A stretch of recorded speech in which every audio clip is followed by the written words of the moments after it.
Hi guys, welcome back to the channel. This is Emma. You're at Crime Stories Obsessed. Tonight we are having a live. It's not going to be a long one, guys. We're just going to be here for a short time. But I want to talk to you about the Summer Wells case. What is going on with the non-cooperation by the parents? And also why we think, Don feels that he has no involvement and he is a victim in the case of his missing daughter.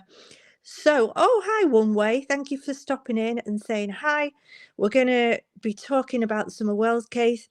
Everything I'm going to say in this live is my own opinions and my own thoughts on everything. None of this is actual fact. Well, some of it might be fact, but this is just me giving my opinion on the case. So, like I say, we're going to be talking about the non-cooperation by the parents, and we're also going to be talking about why we think the boys were taken. Hi, Tamerlane. Hi, Jody. Hi, One Way. Thank you for stopping by. Hi, Hip. It's nice to see you all. So, first of all, we've got non-cooperation. If you've got a missing 5-year-old child, well, I mean, she's a bit older now, isn't she? But if you had a missing 5-year-old child, why would you stop talking to police? The only reason I can see to stop talking to law enforcement is if you're suspecting that they suspect you by the fact that they've treated you, whether they've treated you like suspects, whether they have asked you particular questions to make you feel like you're a suspect. Otherwise, you would continue to speak to them. You'd want everybody to you'd want everybody to be in touch. You'd be in touch with them every day. What are the updates? What's going on? And it's like radio silence on the Wells side. And whether it's because they're angry at CPS for taking the boys, but well, we're going to get into that in a minute. But I just kind of feel like Don Wells is a kind of chameleon, first of all. So if we mention on YouTube tonight that Don Wells shakes his head when he's saying yes, he'll stop doing it. And next time you see him, he won't do that anymore. If you mention in a YouTube video that he seems to have no empathy for his missing daughter, then suddenly the next night he'll be on a channel crying his eyes out. You know,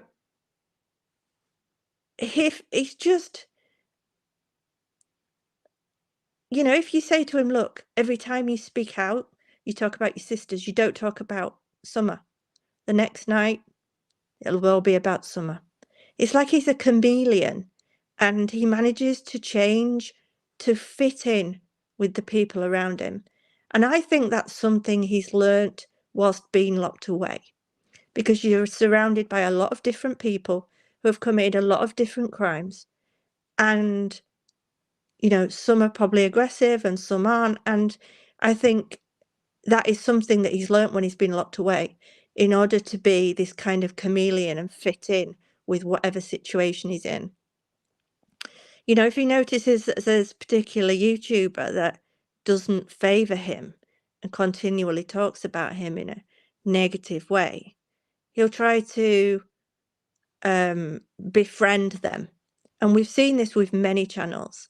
We've seen it with Doug, we've seen it with The Lab, we've seen it with Chris McDonough initially, we've seen it with Cher, we've seen it with loads of channels, where if he feels that he's not liked or favoured, he will then start befriending them. He even reached out to JLR not that long ago in order to kind of try and get him on his side as well. So I read something earlier on, and I want to read it to you because it actually made my day. That this woman, she's called Tabby Cat, and she really talks and says it how it is. And she said, "This is some BS. I am not only offended, but since November the 6th is coming now, Don Wells and Candace Wells are now holding a banner for Summer and joining in at that Christmas tree for the missing. Really? This speaks volumes to me, as I and others should be angry. Where were you almost 2.5 years ago when Summer vanished? Not searching, not pleading on national networks, not going to news conferences with Ellie, not walking the walk or talking the talk. You had every chance to have people's help and search, and you turned them down. You could have walked with searchers side by side, but you'd rather be drunk and high, as seen on YouTube. Your child vanishes, and you go onto social media to find her, real smart and bright. You don't find a child on social media, you put the word out. But why am I disgusted? It says, and then it mentions this YouTuber, Christine, sent them this banner, the one that they're holding up in the photo. I think it's awful, and I'm sorry, nothing against Summer, but to hold up a banner making yourselves look like loving, caring parents is short of saying, I want attention, look at me. It don't work. The LA judges, etc., already know you haven't been helping with Summer, with Ellie or anyone else. Shame on both of you. P.S. Don and Candace Wells, it's not about you or how you look to everyone else in the public. And I just thought, wow, this woman really speaks her mind. Thank you, One Way. That's so kind of you. Thank you so much. And I just thought it was so, like, to the point. It's like everything that I was already thinking. It's everything like you probably were already thinking. Oh, I'm shivering and shaking. I've been outside all night working and it was raining constantly, and I think I've got a chill. Anyway, if you hear that in my voice, it's just me shaking. So, non-cooperation. Why, if you have a missing 5-year-old, would you not want to cooperate? Would you not want to be in touch with Ellie every day? And the only reason I can see for them not wanting to do that is because A, they know where she is, or B, because they feel that Ellie are suspecting them as their main suspects. So, since the beginning, we've heard different stories. We've heard different story from Grandis. She told me one situation. She told Ziggy V another situation. Don can't decide what time he got home, and the story keeps changing. It seems to change. We've heard differing stories about that day, and nobody comes forward. And actually, to say they've been on YouTube for the past 2.5 years, we haven't heard them actually tell us exactly what happened that day. I just wish Don would take responsibility for his own actions. Why did he take that red car out that day purposely? He never took that car out. He took that red car out for one reason, and one reason only, as far as I'm concerned. And that was because he wanted to be tracked, and for no other reason. We've got them both taking substances or have taken substances and alcohol. We've got Candace, who's previously pointed a GUN at CPS. They've both lost literally every child they've ever had. They've got no communication, as far as I'm aware, with their previous children. And they feel that CPS just wandered in and just took their children for no reason. It's all CPS's fault. They have kidnapped our children. We are the victims in all of this. Don said on the lab, I am a victim in my daughter's missing case. I'm a victim. But when will they actually take responsibility? And you know what? I don't think they ever will. And I don't think they will because I think they're both narcissistic. And narcissists never admit they're wrong and never admit they're wrong and always blame other people for everything that goes wrong in their life. You know, it's like, well, they just came and they took our boys. they kidnapped our children. When did CPS kidnap children? CPS taking those children away from that home is probably the best thing I've ever heard CPS do in all the cases that I've listened to. The house was filthy. It was cramped. They were sharing showers and beds, sleeping on floors, eating mini pizzas or hot dogs on a daily basis. This is just what we've heard. Candace wasn't given any money. And it's just sad that neither of them can take responsibility. I recently made a video and it said, have you noticed that Ellie is lying? Grandis is lying. Ronnie Lawson is lying. Dudley Ajan is lying. Jodie Sue is lying. All the YouTubers are lying. The sisters, they're lying. Isn't it funny how every single person surrounding the Summer Wells case is lying? Weird that, isn't it? How is it possible that all these people could all be lying? Really? But narcissists, they never will admit they're wrong. And as far as I was told, Don was not supposed to be on that hill. We know he owned the house, but he wasn't supposed to be around the children, and nor was Grandis. But Candace and the family were allowing that behaviour. The reason why he slept over his work was apparently because he wasn't supposed to be there. He wasn't supposed to be at home. He wasn't supposed to be around the boys all summer.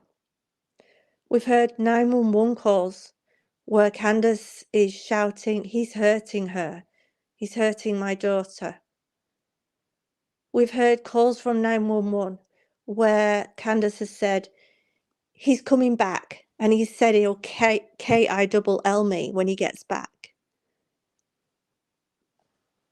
Why do they think that after they've had previous for pointing a GUN at a CPS worker, a disgusting house, various mugshots, differing stories, substance and alcohol abuse, that they've lost nearly every kid they've had, that they don't want to cooperate with CPS or with local law enforcement.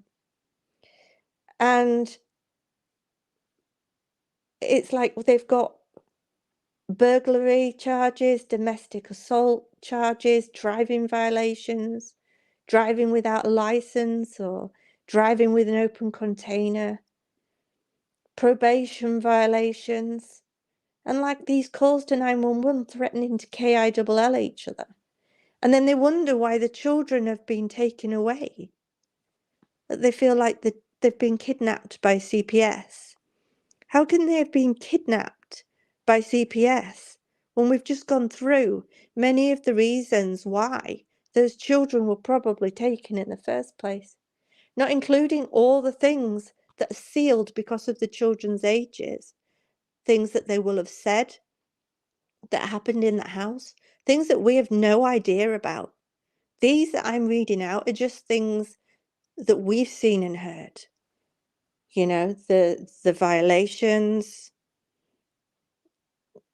It just, Holly arguing with YouTubers, refusing AA,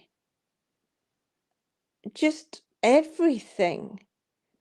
As far as I'm aware, they didn't search for Summer or even look interested initially. And like I said before, right at the beginning, for anybody who didn't hear me right at the beginning, I was saying that I felt Don Wells was like a chameleon. He fits in around his situation. So if you mention that he shakes his head when he says yes, he'll stop doing that next time. Or if you tell him that he doesn't seem to have any empathy, suddenly next time he's on YouTube he has empathy. You know? If you're talking too much about your sister's Dawn, when do you talk about Summer? The next night he'll come on and all you'll hear of is Summer. It's like he fits in around the people that that have said things. So for me, the reasons for the children being apparently kidnapped by CPS, which I think is a load of rubbish, I think he's just unable to take responsibility. They are always denying things, hiding from CPS, refusing to open the door, pointing GUNs and threatening to kill each other. They've lost their children and they don't want to cooperate. They give varying stories, play games with relatives, pretending that Don's been crying on the phone to Don's sister, playing games at a time when they've got a missing 5-year-old daughter. And they should be upset, but yet they're sat plotting to ring the sister Mary and to pretend Don's been arrested and, you know, all these things have happened. And the games these people play. And then they wonder why their kids have been taken. They had a staircase that anyone, even fit people, could have fallen down. The house was a mess. But apparently the kids were kidnapped by CPS. Make it make sense, guys. Make it make sense. How can a couple with all these different crimes... Oh, thank you, baby kisses. That's really kind of you. Thank you. Thank you. How can a couple with jail time, all these convictions on their records, threatening 911 calls, and the state of the house, and everything that we've just discussed, all the substance problems, the refusing AA, and everything else that we've discussed, even be able to turn around and say, yes, CPS kidnapped our kids, it's the best thing they ever did. It's the best thing that I ever heard CPS do. Hi, Spirit Seeker. Nice to see you. So we've gone through the non-cooperation, but I honestly feel that Don and Candace are narcissistic. They refuse to take any responsibility for their daughter's disappearance. As far as they're concerned, hi Token, as far as they're concerned, they are both victims in their own daughter's disappearance. How many of you in the comment section think that Don and Candace are victims? If they are victims, it's only because they have made themselves victims.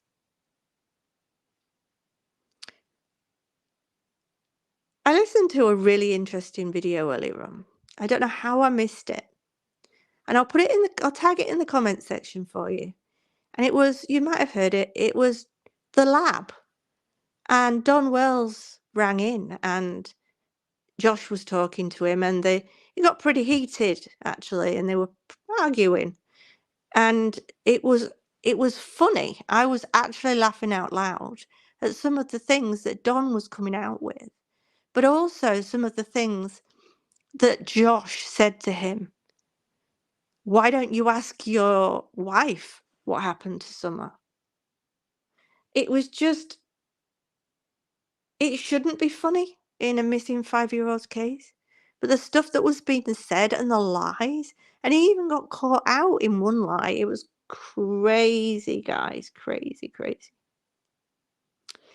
So I just feel that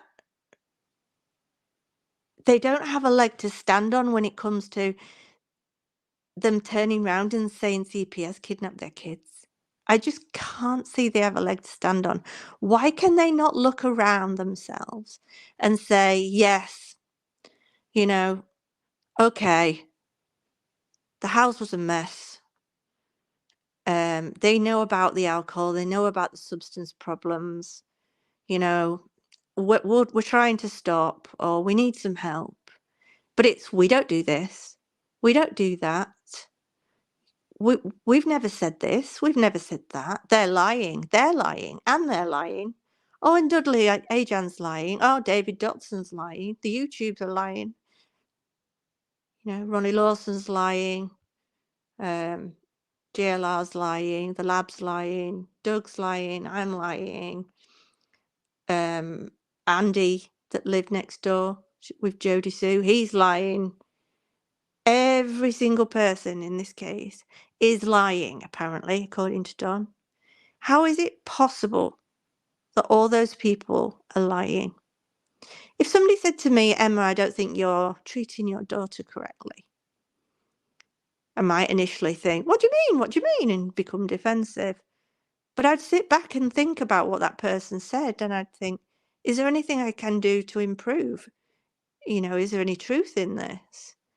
But when somebody's narcissistic, they're unable to take any responsibility for their own actions.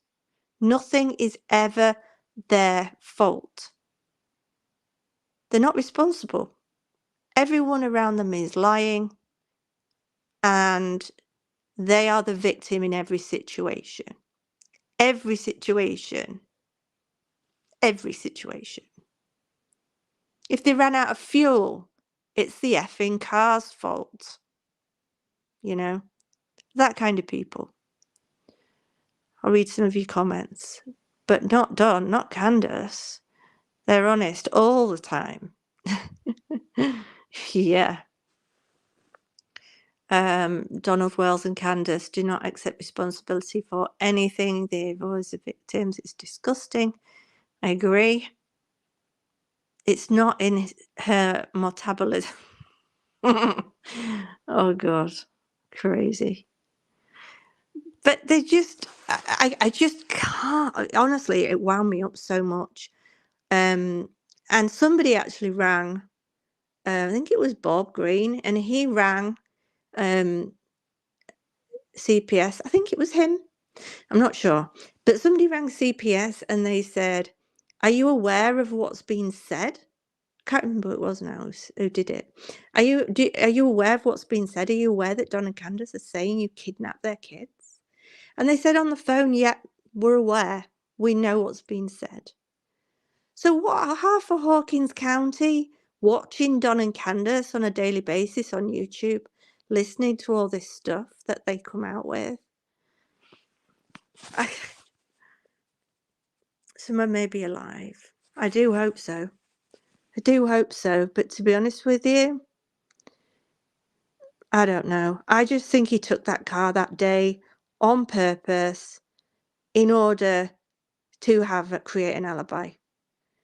Don't forget, he spent half of his life locked away with all these different criminals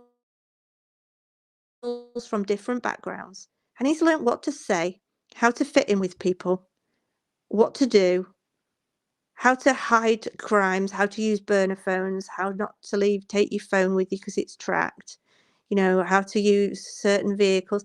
He knows what to do. He's been around the block and he acts stupid, but he's not.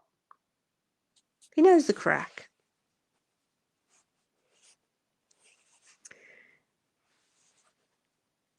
Token, you live there, do you? What's the word on the streets in Rogersville, Tennessee? Don's criminal, yeah. Yeah, I mean, we've got, what, burglaries, substance issues, violations, probation violations, drinking with open containers. He got accused of attacking, was it Candace? They were scared for their life, but the charges got dropped. You know, all the calls we've heard to 911, he's doing this to me, he's doing this to Summer. Spirit Seeker says, but Emma, did you hear him repeat he drove the car on the 14th, but would never say what he actually drove on the 15th? That's interesting. And don't forget what Dudley said.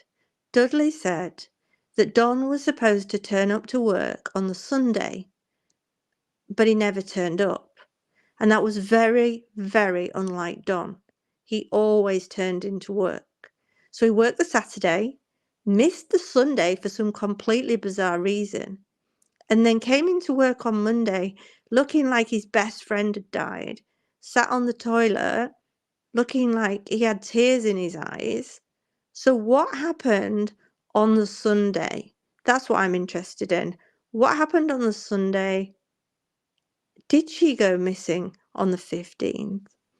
And who is it that saw her on the 15th to be able to confirm that? Because to be honest with you, I don't believe anything Ali or H says, and that's nothing bad against either of them. I just think they could be easily manipulated by Candace or Dawn. I just think unless a camera has physically seen Summer on the 15th, I don't think we can actually believe anything that's been said by any of these people. But more importantly, the parents. Some of those 911 calls are really hard to listen to. And I did try to add some wording to some of them. Yeah, right. Dudley said Don drove the Subaru Monday the 14th, not Tuesday. That was the same day Dudley was fired too. Crying on the tub, all on Monday. Summer reported missing Tuesday. But that would have given them plenty of time to cover something up. So I'm going to ask you a question. Do you think this was neglect and an accident occurred because of neglect and Candace covered it up? Or do you think CPS came the day before, or whenever they came, they already had an open case, they were ready for taking the kids, they were shaving their heads so that they wouldn't be able to get any, follicles or whatever to see if the kids were on anything. She was about to start school and they decided to get rid of her, whether that be selling or whether that be worst case scenario. What do you think happened to Summer? Was she sold? But you know what? I don't think she's alive, and it's not what you want to hear. It's not what any of us want to hear. But I think she's on that property. I think she's either in the property, somewhere where they've not looked, behind a wall, under a floor, somewhere, or on that land. Because I could imagine, when they say people go back to the scene of the crime, like murderers and people. Hi, Selena. They go back to the scene of the crime. This way, by having her on the land, they would be able to keep an eye on whether she was found or not. They would have control over whether somebody found her or not, because they don't let anybody up there. So they would be able to keep an eye on the place she was constantly. She would be close to home, she would be close to them, and people are less likely to find her. I just can't understand, guys, why two people that have a missing child would not want to help more, would not want to search more, and would refuse to talk to law enforcement to find out any updates. They don't even ring to find out any updates.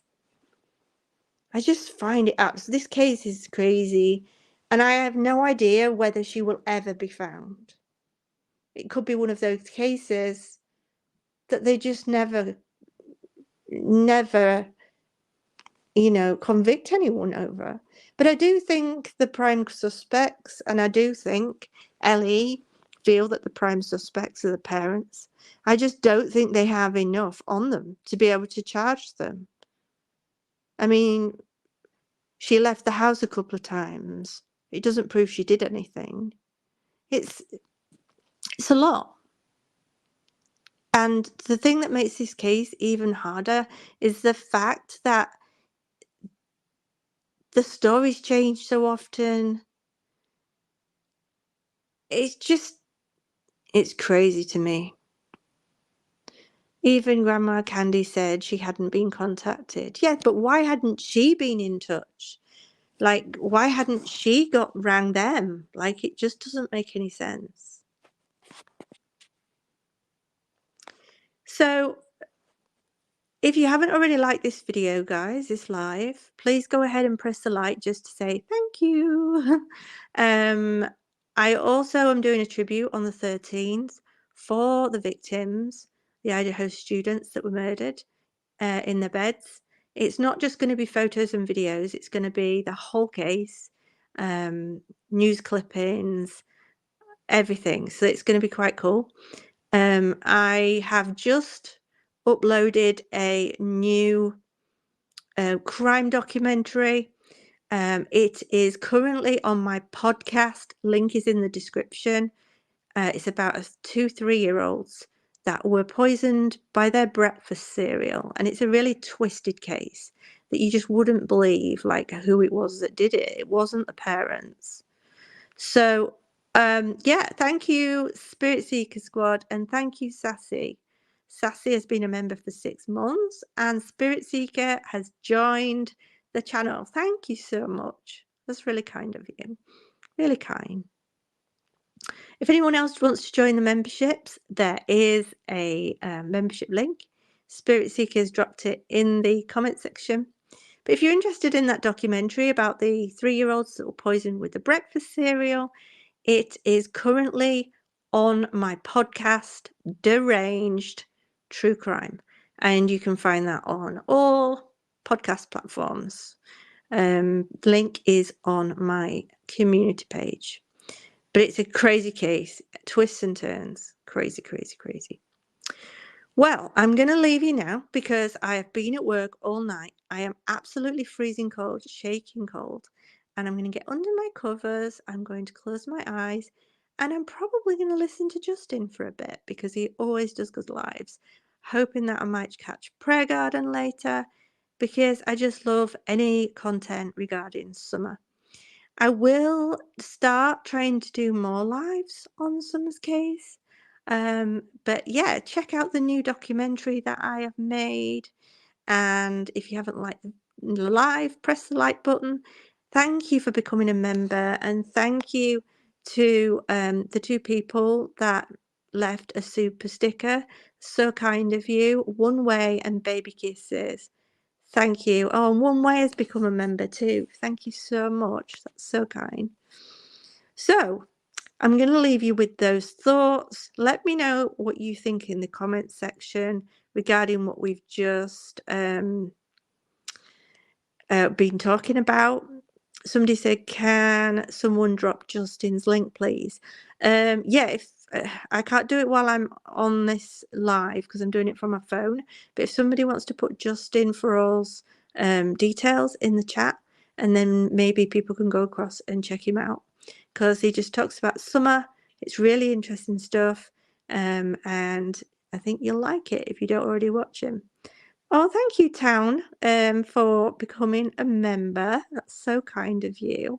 I do post a few little bits and bobs on my community post, upload things early for members, and I document my life behind the scenes. So, yeah, check that out. Okay, guys, I'm going to go. Take care. I'm going to bed because it's nearly 2 a.m. here. Have a lovely evening, and I'll see you all again soon. Take care, guys. Bye, guys.